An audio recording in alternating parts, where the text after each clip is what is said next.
Civilizations die from suicide, not by murder. We should not attempt to commit suicide. If not, if RTI is not working well, it will be surely because of our own mistakes.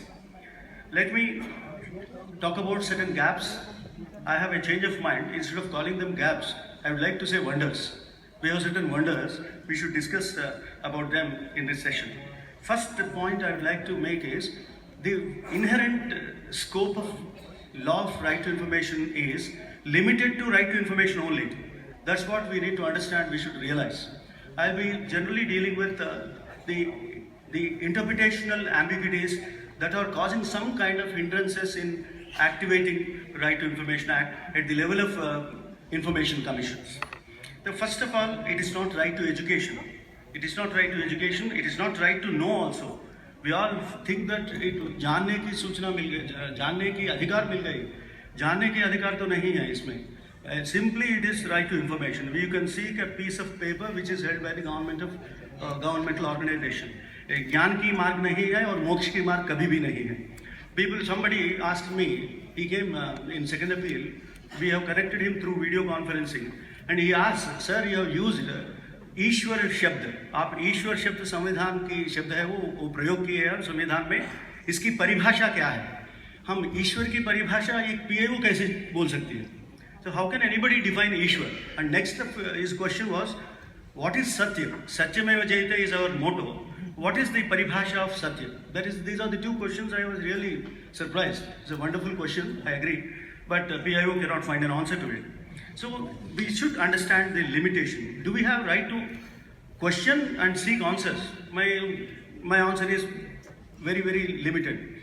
Then it is not even right to ask why he is not selected, why I was not selected, why he is not getting promotion, why I am not getting promotion. There is no possibility of raising these questions. So we have a very limited right.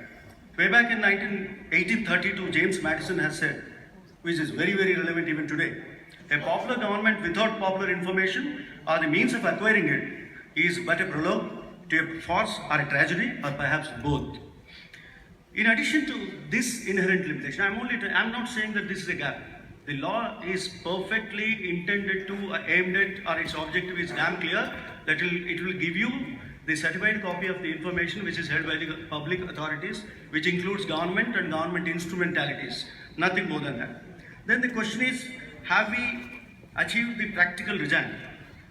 The Secretary personnel has really raised hopes of maximum disclosure. When he was talking in the morning session, he has given us hope. Yeah, we are going to have maximum disclosure with which we can have maximum governance and minimum government, which is the motto of the present government. Now, with thousands of cases pending, whether our CIC can give information in at least 2 years, this is my question. If we can give information within 30 days in all cases, the legislative intent will be definitely realized. With 30% of vacancies in IC positions constantly all over the country, and 50% of dearth of support staff, the commissions are crippled to deliver the information justice. We simply generally say, justice delayed is justice denied. Not in all cases. We have heard recently that after 10 years of ban, the bar dancers can dance in bars. At least after 10 years they got some justice. Now if information is delayed, I am sure information will be denied, totally denied. Now can we give information, are we in a position to give information, at least in our commission, within a couple of years? Is a big question that we need to think about. And Prime Minister was right in saying that timely information is more important. If not, it will not prevent us from taking wrong decisions. That's a very good observation. Now, why this kind of a delay is happening, and who is causing the litigation, why litigation is taking long, and who is litigating? These are the questions we need to ponder over.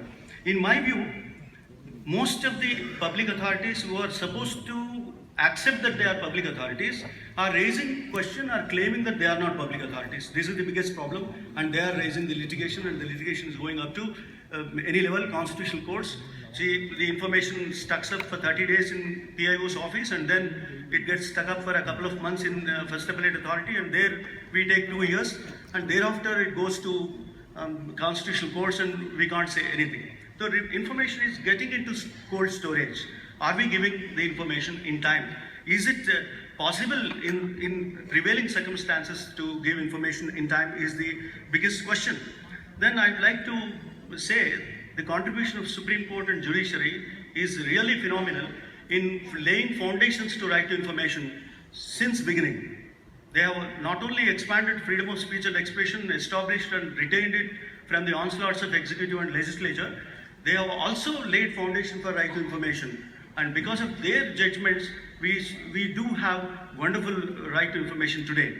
And Section 2005 enactment is a product of most of those judicial announcements. But what is happening after 2005 is a fascinating area of research for legal researchers. I wish some law school or some legally interested personalities will come into the field and they examine the decisions before 2005 and after 2005 to understand the present prevailing possible exercising of right to information. Then, there are two important agencies which make the citizen to take the fight to the courts of law, or they fight the citizen. For example, a citizen sought a copy of Declaration of Assets and Liabilities of Supreme Court judges. The BIO of Supreme Court refuses. It goes to first appeal. He also refuses. It comes to CIC. They direct, and then the Supreme Court goes in appeal to High Court, and High Court directs. High Court Division Bench also directs, and the case goes to Supreme Court, and it is now there. We are awaiting the judgment. A common man is taken to Supreme Court on the point of information. That is the point I am trying to make. Here I would like to quote Lord Acton: "Everything secret degenerates, even the administration of justice. Nothing is safe that does not show it can bear discussion and publicity." So this is the problem. If executive and judiciary are fighting a citizen to deny information with public money like this, how can a citizen defend himself? I think the government should grant the same amount of money which is spent by government to fight through Attorney General or somebody to the member of public as a legal aid to fight the information litigation.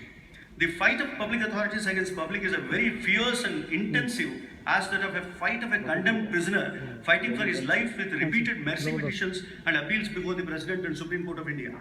I want this August House to ponder over this question: is this legislative intent of the RTI Act?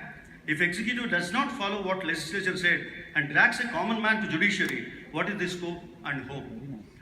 I have pointed out some gaps and I have identified some more gaps. I'll briefly deal with them. First problem is ambiguity over definition of public authority. The definition talks about substantially funded and controlled by the state. If state has control or state has substantially funded an agency, it will become public authority. But this standard, the benchmark, is raised by the judicial interpretation. According to present available law, unless the organization is proved to struggle to exist, if the funding is withdrawn, one cannot treat it as substantially funded by the state. And with this, what is happening? A company which has 49% shares of the government cannot be declared as public authority. So this is a big doubt, and because of the raising of benchmark, most of the public authorities can happily escape from the obligation of accountability. This is the problem. The next question is, what is information?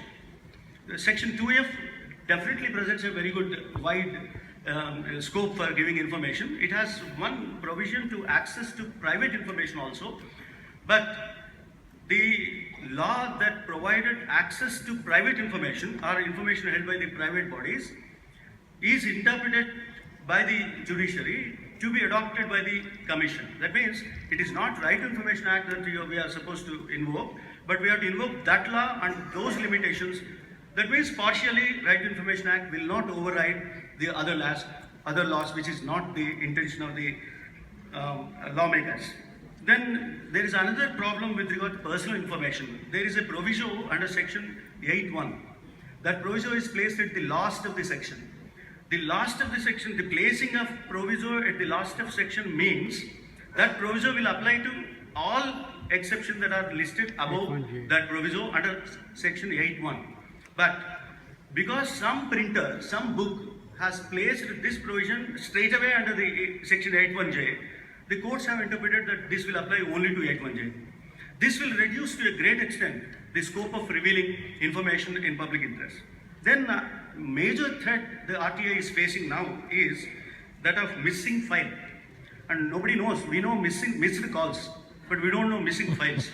The missing files not traceable, is a fantastic, creative, innovative defense that public authorities are coming up to deny the information. Now, what is to be done with this kind of defense? It is illegal, we know. But what is the remedy? Nobody knows. Section 4(1)(b) and Public Records Act, they provide a mandatory obligation on public authorities to maintain records, but there are no consequences prescribed for that.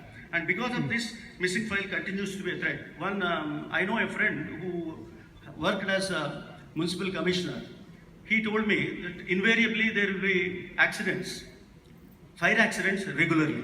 The fire accidents happen regularly. And then invariably the land records will be burnt. So that is the situation. There is one flood, I was told during my hearings that there was one flood in Delhi. And whenever there is a demand for information, that office quotes always that flood. Sir, it is lost in that flood. It is lost in that flood. No, I have asked him, come on, give me a list. In this flood, how many files are lost, destroyed, and how many files survived? I wanted this list. I am awaiting the compliance of this order. So this is the problem with missing file. Then, just now we have talked about government employees. When this law is made, some of the people opined that when this law is made, the chunk of government employee seekers of information were not considered as a possible users of this Information Act. But it is not possible to deny an employee who is also harassed by colleagues, who is also in need of information, who is also kept in dark. Not only the people, but even employees are kept in dark. And where do they go, and what is the hope for them? And further, I'm seeing most of the government employees are using properly Right to Information Act to get justice to their demands and their activities and their actions and their sufferings in the public office.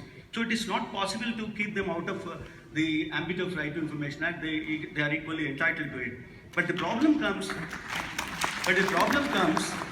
when a person who is facing a charge or a disciplinary charge, instead of appearing before the commission, before the inquiry committee or before the inquiry officer, he comes to RTI and levels a parallel conducts a parallel inquiry through RTI.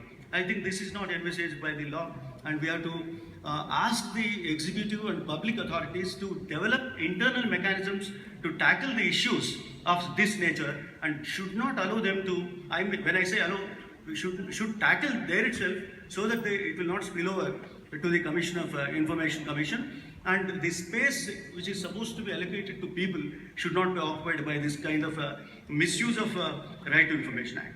These are some of the gaps I have noticed, but there are some more which I quickly deal. Nothing is provided in the Act to deal with public authority if it denied or defied the Section 4(1)(b) suo motu disclosure of organizational information. And we totally depend on their generosity, their transparency, the good officers. And by accident they may come and they may give good information to us. Absence of redressal of grievance mechanism compelling the aggrieved to use RTI. This we have to realize. And unless there is some grievance, there is some necessity, nobody will come for information. Information for the sake of curiosity is very, very less. But information to settle some problem is really coming up in a big way. This is reason for increased number of appeals. The employees are leaving no space or scope for public to ask about their conduct, as employees are totally occupying the RTI wing with their service-related disputes. Then that means you don't have a mechanism to deal with service-related disputes. Information Commission has to penalize public information officer when public authority is wrong. This is a major deficiency. We clearly know, the Section 20 specifically says, without reasonable cause, you can't penalize. And the reasonable cause is visible to me that public authority is responsible for it, not the BIO. But there is nothing that available within the law. This is a wonder. First appellate authorities' orders are not complied with. 50% of second appeals are based on non-compliance of first appellate authorities' order. That means what? The second appeal, that is Information Commission, is reduced to the level of executive wing of orders of first appellate authority. To whose defect it is? It is again executive, it is again public authority. Then the functional independence, I'd like to bring this issue more specifically. It's a very, very important issue, technical issue, legal issue.